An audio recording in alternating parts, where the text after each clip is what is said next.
The year is 1960. The Cold War is a contest of technological terror, and both sides are obsessed with one singular, terrifying prize: ultimate endurance. A weapon that could fly forever. A missile that could never be shot down. A machine that didn't just deliver a payload, but left behind a wake of pure, unadulterated poison. This is the story of the project so insane, so utterly destructive, it was nicknamed the Flying Crowbar. They called it Project Pluto, and its goal was to create the Supersonic Low-Altitude Missile, SLAM. This wasn't a rocket. It was a demonic cruise missile designed to fly at 3 times the speed of sound. Mach 3, just 1,000 feet above the Earth. Its power source was the stuff of nightmares, an unshielded, operational nuclear reactor roaring at its core, the engine of apocalypse. This reactor didn't generate steam for a turbine, it heated the air itself. Air rushed in, flowed over the hot reactor, and blasted out the back as superheated, radioactive exhaust. This missile literally poisoned the air and the ground with every single mile it traveled. If it crashed on land, it would unleash a nuclear catastrophe far worse than the detonation of its warheads, the unstoppable terror. Its range was theoretically infinite. Its mission profile was chilling. Circle the globe, flying through the Soviet Union, dropping multiple hydrogen bombs on separate targets. Then instead of landing, it would continue flying, its supersonic engine creating a deafening, terrifying shockwave, circling over cities until it was ordered to finally crash, detonating its final, massive warhead. This was the ultimate doomsday delivery system, the burial. Despite sinking over $1.5 billion into this project, the equivalent of over $15 billion today, the US government abruptly scrapped Project Pluto just 2 years before its final ground tests. It wasn't the Soviets who stopped it. It wasn't the engineering difficulty.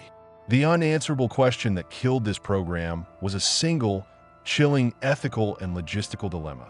Where on Earth, or anywhere else, do you test a weapon that creates an unstoppable radioactive hurricane? Every solution they devised was either suicidal or guaranteed global environmental disaster. Stay with us as we dive into the insane engineering of the nuclear ramjet, because the problem wasn't building the Doomsday Machine. The problem was how to dispose of the flying nuclear bomb they had created.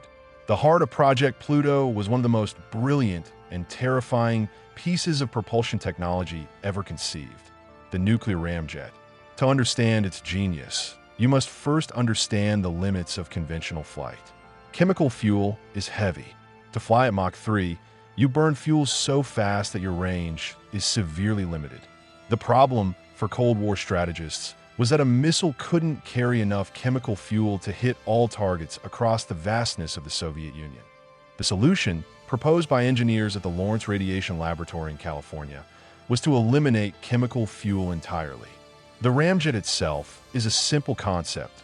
At high supersonic speeds, air is rammed into the engine intake, compressed, heated, and expelled. In a conventional ramjet, this heat comes from burning kerosene. In the SLAM, the heat came from a nuclear reactor. Specifically, the design utilized a small, unshielded reactor core composed of over 450,000 ceramic fuel elements. Air was forced through these elements, heated to over 2,500 degrees Fahrenheit, and then violently blasted out the nozzle. The energy density was virtually limitless. The reactor could run for months, giving the SLAM the infinite range the military craved. Once it started, it could fly until the ceramic fuel elements physically degraded and fell apart. But here is the critical, chilling detail. The reactor was unshielded. This wasn't laziness, it was necessity. The massive weight of lead or concrete shielding required to protect the ground crew and launch personnel would have made the missile too heavy to fly. Engineers made a ruthless calculation. The crew didn't need shielding because they wouldn't be flying with it. The SLAM was a one-way, automated trip. The result was a functional engine that, by its very design, was a flying radiation hazard. The supersonic exhaust was not just hot air. It was intensely radioactive, spewing fission products and volatile isotopes across the entire flight path. The air that cooled the reactor became instantly contaminated, raining down radioactive particles. This revolutionary leap in propulsion technology guaranteed the missile could fly forever, but simultaneously ensured that every mile of its flight path would be permanently poisoned. The mission profile of the SLAM missile was a terrifying demonstration of Cold War overkill, designed for maximum psychological and physical destruction. The missile was intended to be launched from the continental United States, likely aboard the massive Titan III rocket, and would transition to its Ramjet engine at high altitude. Once operational, the SLAM would descend to an incredibly low altitude, as low as 1,000 feet, and streak toward the Soviet Union at Mach 3.y low altitude, because flying beneath radar coverage was the key to surprise. At Mach 3, the missile would be practically unstoppable. Furthermore, flying low meant that the constant, deafening roar of its nuclear engine would generate an immense supersonic shockwave that would continuously pound the ground. Its passage would not just be an aircraft. It would be a focused, moving sound barrier capable of shattering eardrums, collapsing buildings, and inflicting widespread panic beneath its path. The warhead capability was equally horrific. The SLAM was designed to carry not one, but up to 16 thermonuclear warheads. The mission was programmed for a massive first strike attack. The missile would fly to its first target, drop a warhead, navigate to the second target, drop another, and so on. The nuclear ramjet would continue to roar, pushing the empty missile casing towards the next point on a map. But the final phase of its mission was the stuff of doomsday fiction. After delivering all its payloads, the missile would not simply deorbit. It could be programmed to loiter over designated enemy cities, flying in continuous supersonic circles, generating endless shockwaves and pouring radioactive exhaust onto the population below. Its final, gruesome act was to crash into a major city, detonating its final warhead and ensuring the core reactor was pulverized, guaranteeing maximum contamination. The SLAM was literally designed to be the weapon that kept on giving, a relentless, terrifying, radioactive flying crowbar designed to pummel and poison its enemies into submission. But this unparalleled capacity for destruction demanded a testing infrastructure that was equally insane, a logistical nightmare that ultimately exposed the impossibility of the entire project. Project Pluto was not canceled due to technological failure. In fact, by 1964, the engineers of the Nevada test site had successfully built and tested the most critical component, the Tory 2C nuclear ramjet reactor. The test was a resounding success, proving that the engine concept worked perfectly. The reactor ran at full power for 5 minutes, producing a roar that shook the desert and validating the entire billion-dollar theory. The problem wasn't if they could build it. The problem was what to do with it afterwards. The central, unanswerable question that killed Project Pluto was terrifyingly simple. Where do you conduct the first full-scale flight test of a Mach 3 nuclear-powered cruise missile? The Air Force and the AEC, Atomic Energy Commission, quickly realized that any accident, intentional or otherwise, over U.S. territory or any allied nation was unthinkable. A crash landing would scatter an uncontained, hot nuclear reactor core and radioactive exhaust products over hundreds of square miles, causing an irreversible catastrophe. The engineers considered 3 primary locations, each more impossible than the last. 1. The Nevada test site ruled out immediately. An accidental crash would contaminate Las Vegas, Phoenix, and a large portion of the western United States. Point 2. The Pacific Ocean, the preferred option.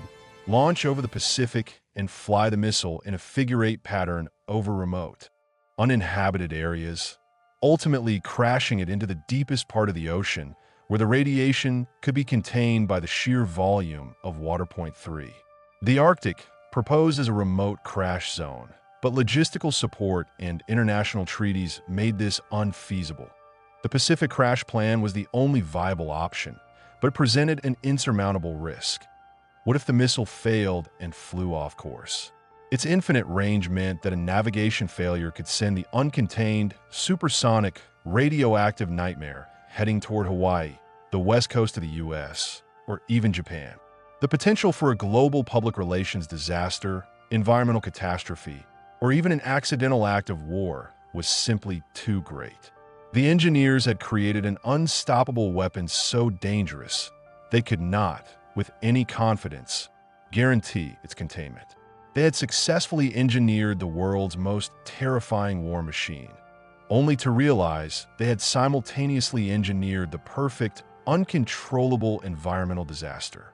The solution they finally devised for controlling this infinite weapon was a bizarre, top-secret contingency that became the final, desperate attempt to justify the billion-dollar investment. Faced with the political impossibility of testing the SLAM missile over the Pacific, the Project Pluto team devised a truly extraordinary, desperate contingency plan intended to save the project. Since the primary risk was an uncontrolled landing or a navigational failure over populated land, the engineers proposed a radical concept. The SLAM would fly its entire mission without warheads, in a constant state of controlled uncertainty, ultimately sending itself to a predetermined oblivion. The plan, codenamed the Deep Water Dive, was a logistical masterpiece of desperation. The missile would be launched from a remote island in the Pacific, transition to Ramjet flight, fly its entire course over the open ocean, and then, at the mission's end, execute a controlled, high-speed dive into the Mariana Trench, the deepest known part of the world's oceans. The idea was that the trench's massive depth would provide a final, natural containment vessel for the hot reactor core and its radioactive remnants. But the complexity of ensuring a Mach 3 missile, which only had basic guidance systems, hit a tiny, deep target thousands of miles away was immense. A slight deviation in navigation, a single mechanical failure, and the missile could still veer toward the Philippines or Japan. Furthermore, the very act of sinking a nuclear reactor in the deep ocean, even with the best intentions, presented an unprecedented environmental risk. This plan was politically toxic and ethically indefensible. The final death blow came from the shifting strategic landscape. By the mid-1960s, intercontinental ballistic missiles, ICBMs, had matured into reliable, effective weapons. The ICBMs were faster, offered global range, and most importantly, were not powered by unshielded reactors. They delivered their warheads on a predictable, ballistic trajectory, eliminating the risk of a radioactive air-poisoning cruise phase and a runaway crash. The SLAM's infinite range advantage was negated by the speed and safety of the ICBM. The military realized that the SLAM's unique capacity for terror, the radioactive air pollution, and the unstoppable shockwave was simply too great a liability. The human cost of its environmental threat outweighed the strategic gain. The final order to terminate the $1.5 billion project came in 1964, not because the technology failed, but because the politics of survival deemed the Doomsday Machine too dangerous to its own creators.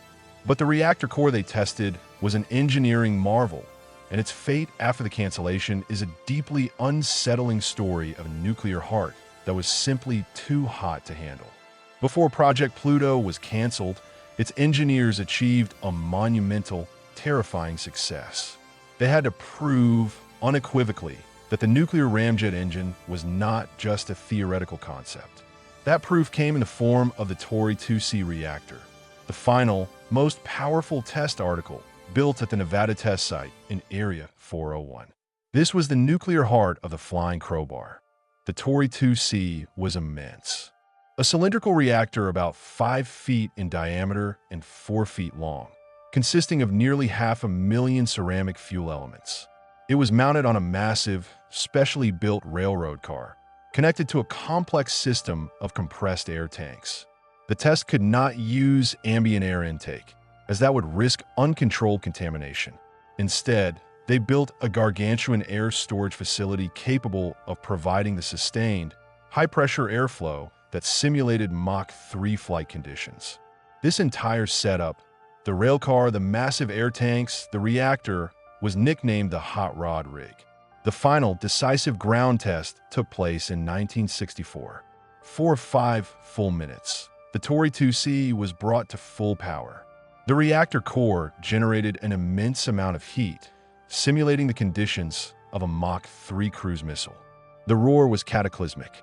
Although the exhaust air was vented high above the desert, the residual radiation and noise were overwhelming. This test definitively proved the physics. The nuclear ramjet worked. It was a testament to the ingenuity of the Lawrence Radiation Laboratory.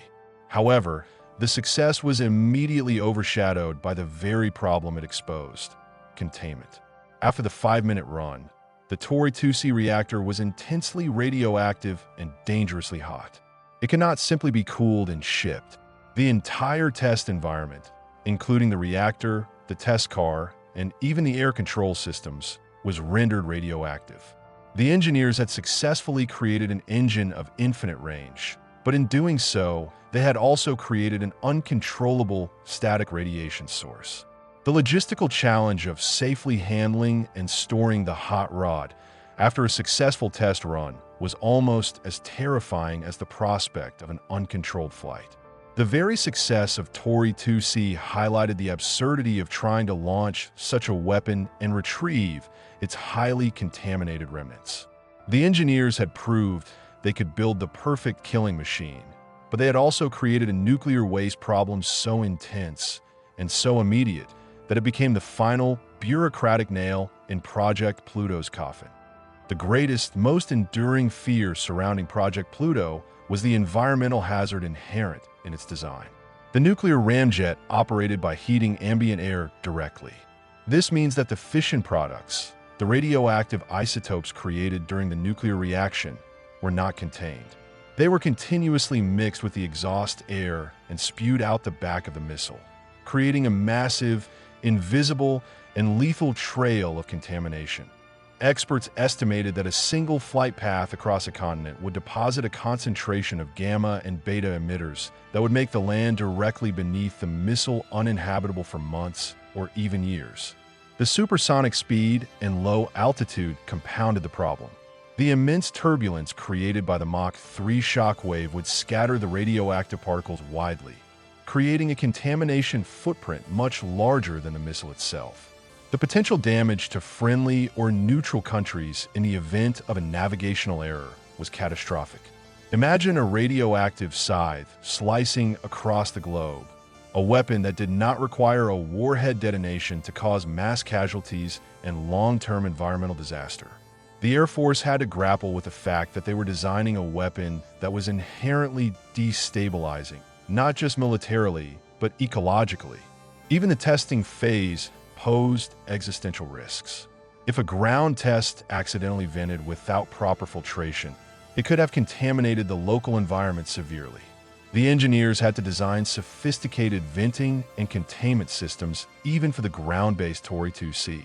The political and environmental cost of the SLAM meant that even if it successfully delivered its warheads, it would have created a global precedent for environmental warfare that could easily be used against the United States itself. The world was simply not ready for a weapon that actively, purposefully, and uncontrollably poisoned the air with every revolution of its core.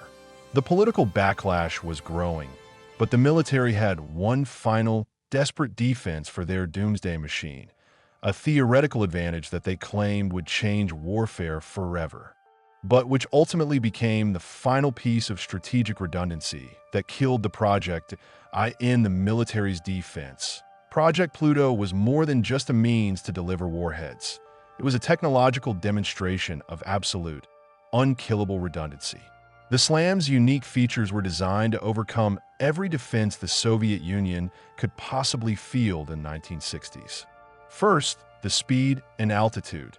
Flying at Mach 3 at low altitude made the missile almost impervious to interception. Conventional interceptor jets of the era could not sustain Mach 3, and surface-to-air missiles would have limited time to track and engage a target moving that fast and that low. It was, for all intents and purposes, unstoppable. Second, the range. The infinite range negated the need for forward basing, refueling, or complex mid-air coordination. The missile could be launched from the safe confines of the US and fly to any point on Earth. Third, the ruggedness. The design philosophy was one of extreme, brute force simplicity. The missile was nicknamed a Flying Crowbar, because its components were designed to withstand the tremendous heat and vibration of the ramjet and the supersonic speeds. It was intended to survive multiple close-range conventional explosions and still continue its mission, circling its target until every warhead was delivered. But the most chilling redundancy was the multiple nuclear strike capability. The SLAM could drop 16 warheads, ensuring that even if half of them were somehow intercepted or malfunctioned, the remaining warheads would still complete the mission. And when the primary mission was complete, the missile itself, with its roaring, radioactive engine, became a secondary weapon of terror and environmental destruction. This over-engineered, unstoppable force was, however, rendered redundant by the rapid maturation of the ICBM. The ICBM offered global range, vastly superior speed in the crucial final moments.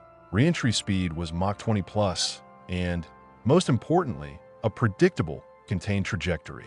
While the SLAM was guaranteed to kill everything on its path, the ICBM was guaranteed to kill the target. The political toxicity and astronomical cost of the SLAM could no longer be justified by its unique features when a safer, cleaner, and ultimately faster alternative was already available. The weapon was perfect, but the technology that superseded it was simply more practical, leading to the inevitable strategic showdown where cost and safety finally defeated the Cold War's most terrifying monster, BY 1964. The technical success of the Tory 2C reactor was a source of great pride for the Atomic Energy Commission, EEC, but a source of profound anxiety for the Department of Defense, DoD, and the White House. The DoD, under Robert McNamara, was already engaged in a massive push for cost-effectiveness and efficiency. The SLAM missile, with its $1.5 billion price tag and unanswerable logistical problems, was an immediate target. The primary opponent was not a Soviet spy, but the collective rational fear of Congress and the environmental lobby.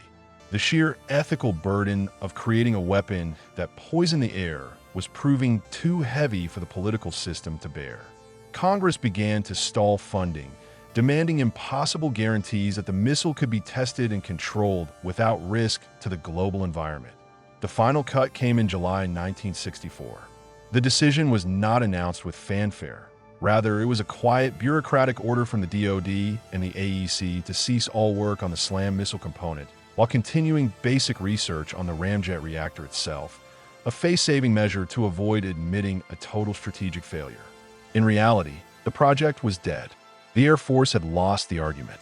The cost, the risk of a navigational failure leading to an international incident, and the undeniable superiority of the safer ICBM alternative were the final deciding factors. The cancellation meant that the engineers at the Lawrence Radiation Laboratory were left with a successful but utterly unusable nuclear engine, the Tory 2C. They had invested years into a breakthrough technology that could never be launched. The massive test rig, the intricate reactor core, and all the specialized tooling suddenly became worthless. The entire facility in Nevada was now contaminated, and the primary asset, the hot reactor, was a monument to a terrifying ambition. The greatest engineering hurdle of the entire project was no longer building the bomb, but safely disposing of the radioactive heart they had successfully brought to life. The final, deeply unsettling act was the bizarre process of what they had to do to silence the nuclear roar forever. The most expensive and complex artifact left behind by Project Pluto was the Tory 2C reactor itself. Having been run at full power, the ceramic fuel elements were intensely radioactive and lethally hot. It could not simply be disposed of.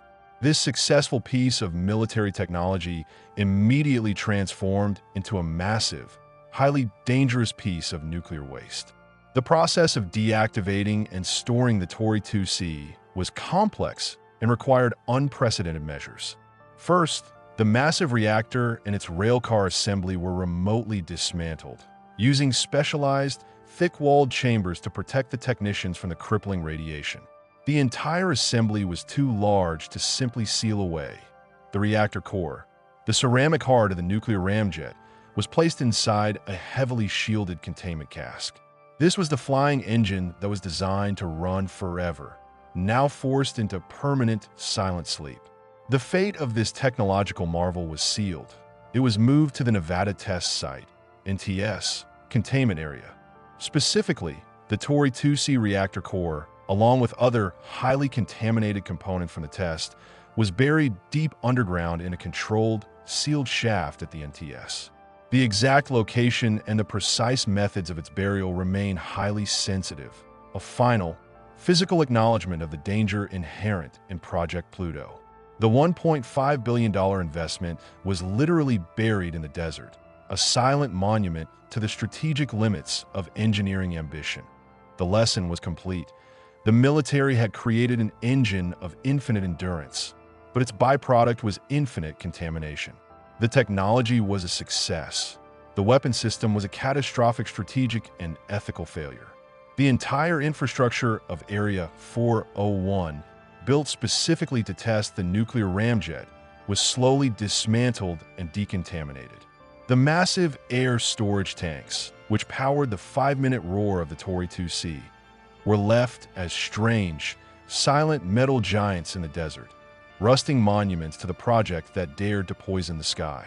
The story of Project Pluto is a crucial narrative of military overreach, but the impact of this canceled weapon concept did not truly die. In the most unlikely of places, the lessons learned from the SLAM's propulsion system found a bizarre, highly classified second life. A second life that continues to influence military technology to this very day.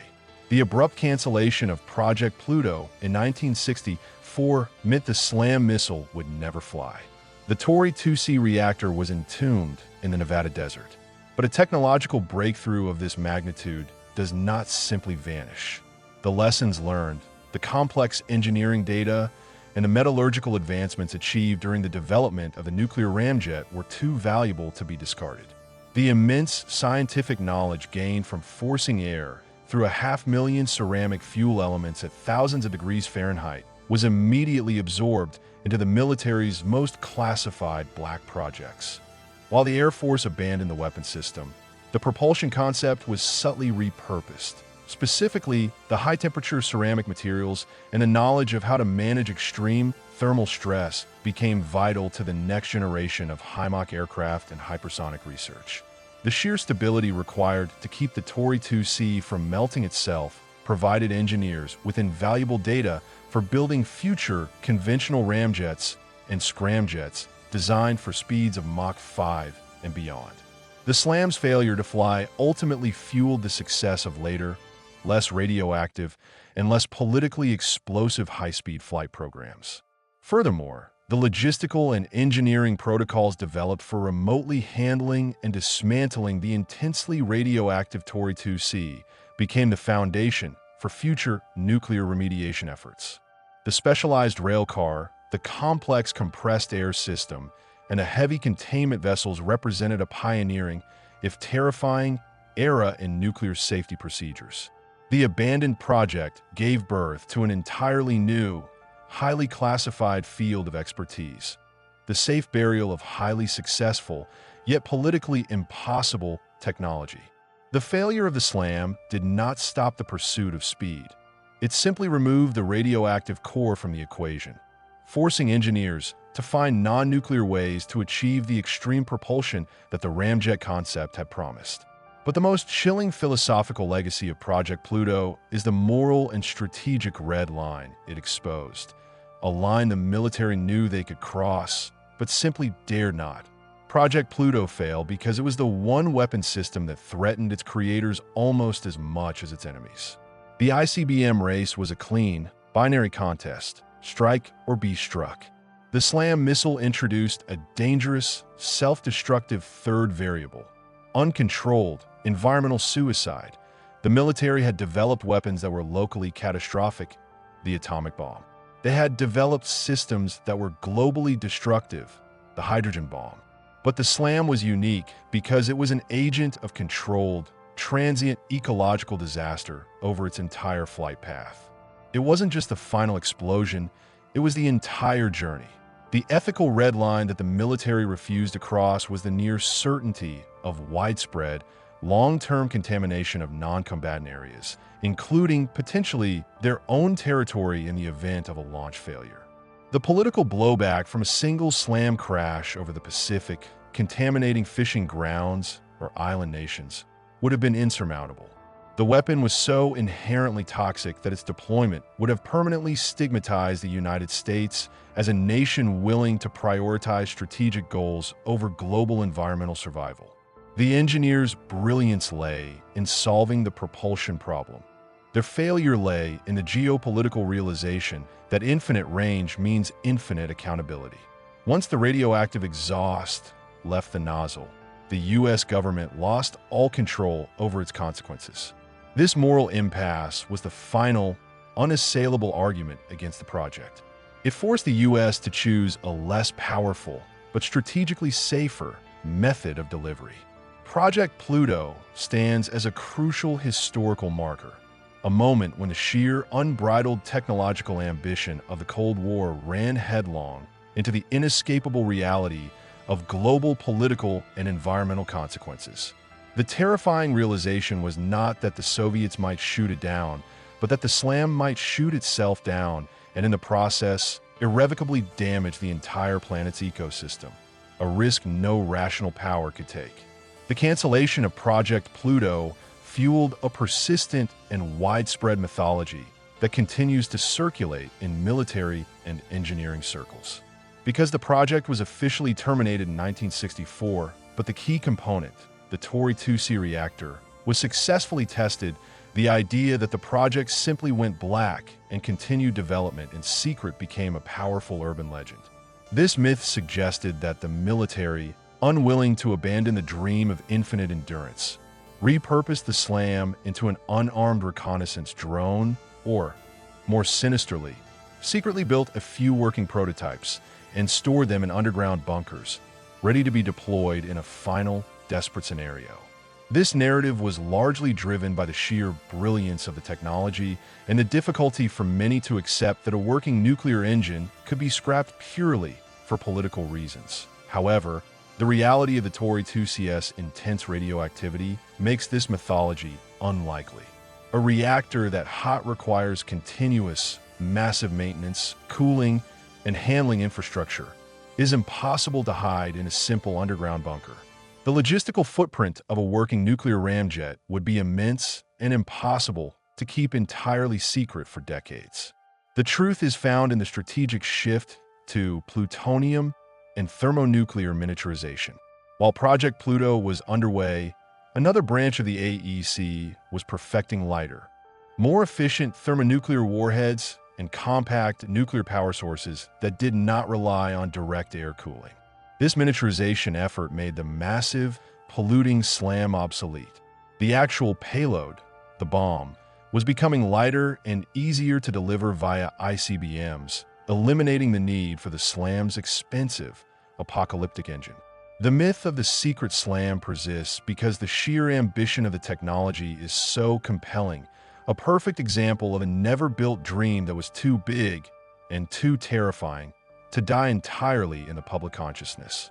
But the ultimate, physical proof of the project's failure is the massive, abandoned facility in Nevada, a ghostly monument to a weapon that was simply too loud, too hot, and too costly to exist. The physical site of Project Pluto's greatest triumph and ultimate failure was Area 401 at the Nevada test site.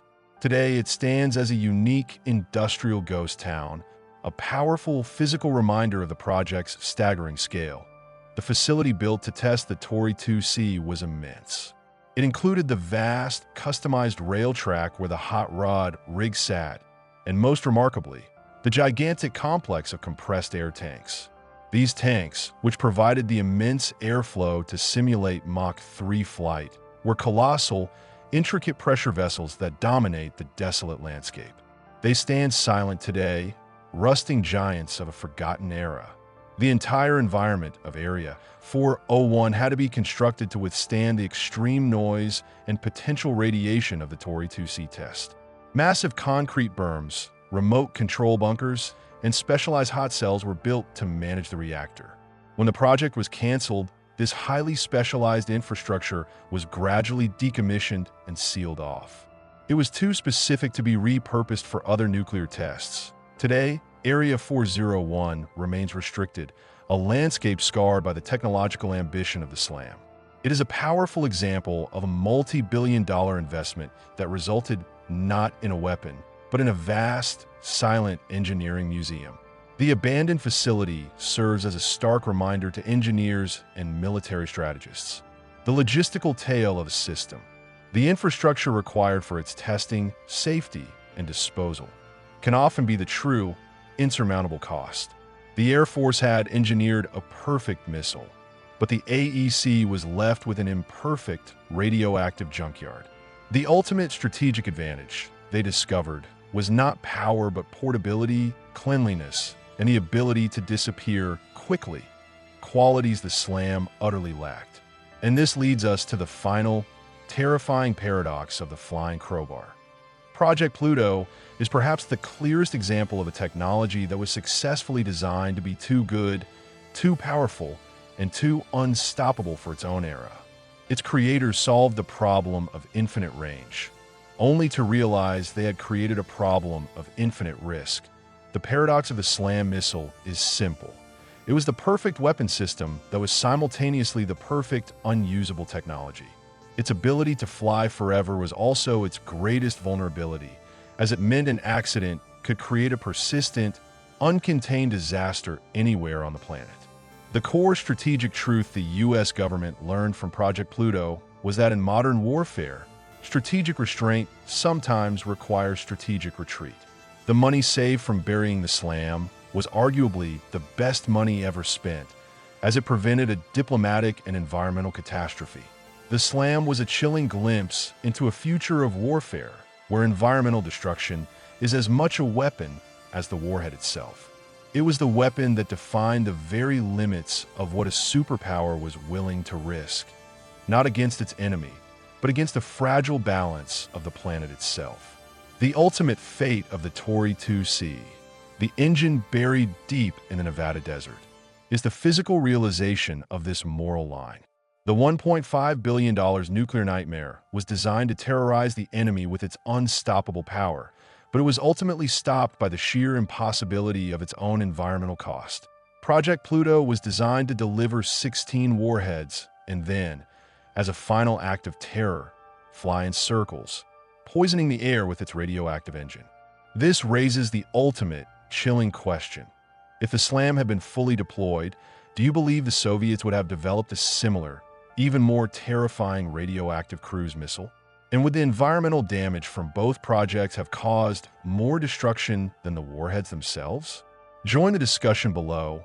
What technological failure did the US save the world from by canceling the SLAM?